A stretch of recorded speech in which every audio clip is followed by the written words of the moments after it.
Let's talk about the past and Ateneo's response during the martial law period, 72 to 86. Some say that the Ateneo was not as vocal, not as strong in its anti-martial law position at that time.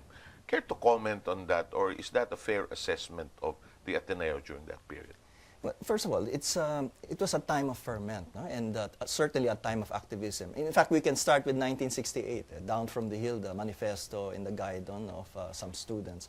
At that time, they were already saying that the Ateneo was not responsive, no, to the needs of the country, that Ateneo remained to be an elitist institution, and that we needed to do was to respond to the demands of the national situation.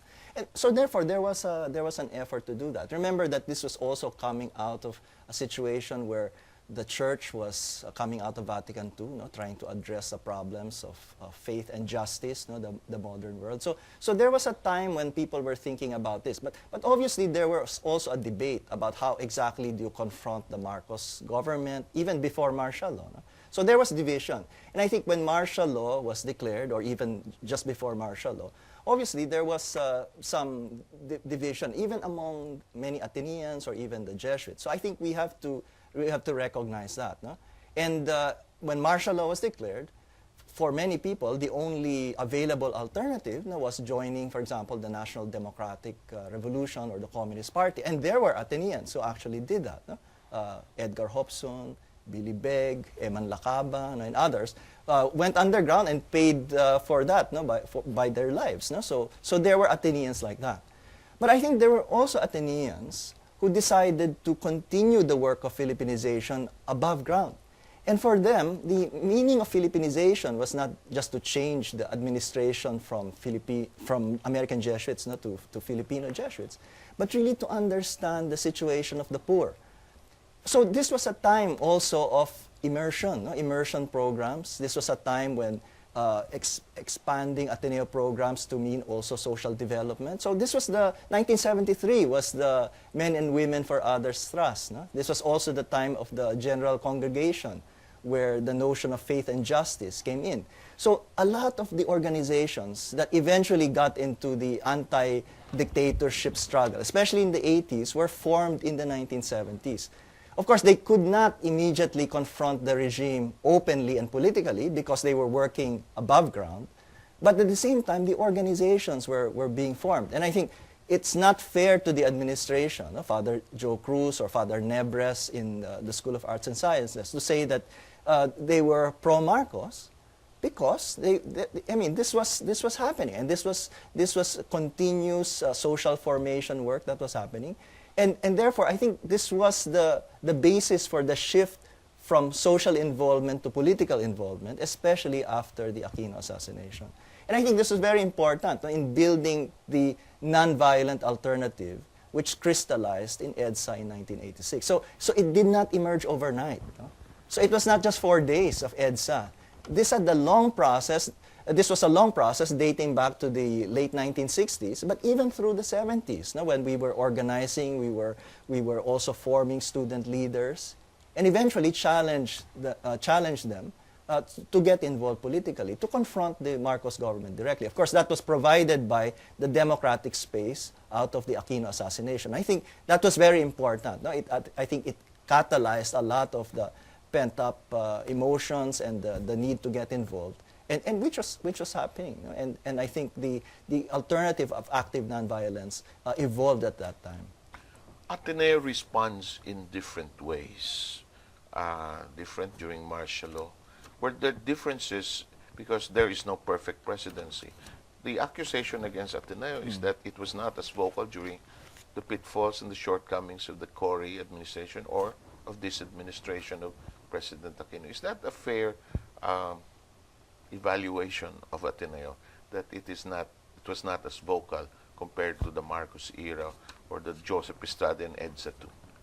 Well, I think it's not also fair, no? Because I think many of us recognize that EDSA was a genuine victory. It was a genuine popular achievement against dictatorship. So that's why I think our statement is also saying that we have to recognize that EDSA was something that was valuable, no? And therefore there was something really true about the victory over dictatorship.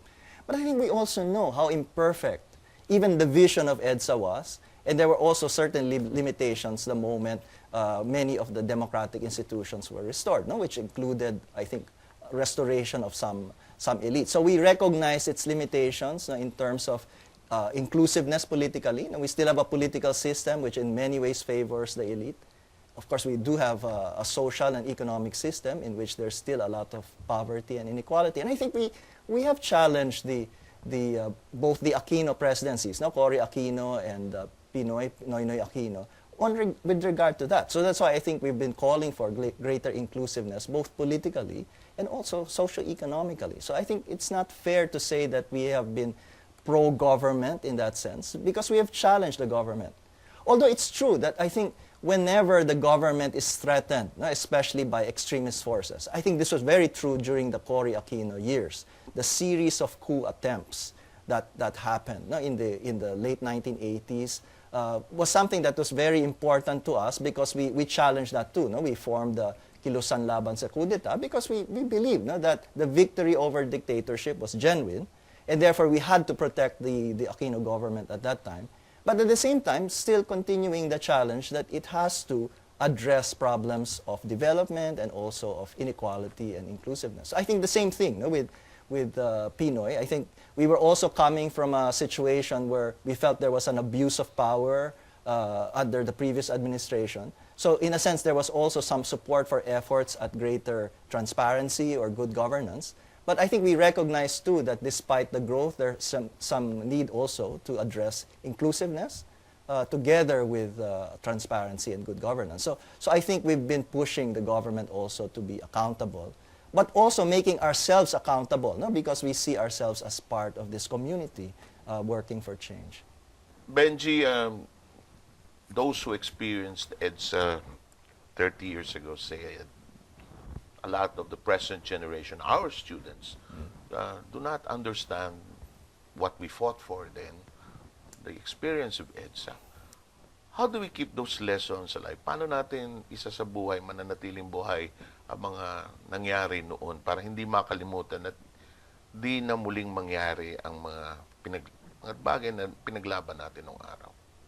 Alam mo, totoo, na pag sinasabi mong generation, meron talagang kaugnayan doon sa karanasan mo ng panahon na yun. So, alam mo, era-defining events, define a generation because you experience the event. That's true, for example, for people who experienced the Declaration of Martial Law, 72, or even before, yung Battle of Menjola. Or let's say, for example, yung EDSA nga, 1986. But you can also say the same thing about our parents who went through World War II, the battle for the liberation of Manila. And some say, yung never again is also true of the atrocities during that time. So merong ganon, era-defining events, define a generation, but also separate them from the past and the present. So yun yung challenge, I think. But it doesn't mean that there can always be parang generational gaps that you cannot bridge those. So that's why I think the perspective even of the statement and what we've been saying, why there's a need for commemoration, is that you can actually talk not of generation gaps, but generational dialogue through storytelling. Kasi mahalaga yun Palagi ko maski na yung generation natin hindi naman dumaan sa World War II, natuto rin dahil sa mga kwento ng mga magulang natin. So pwede rin naman ikwento yun.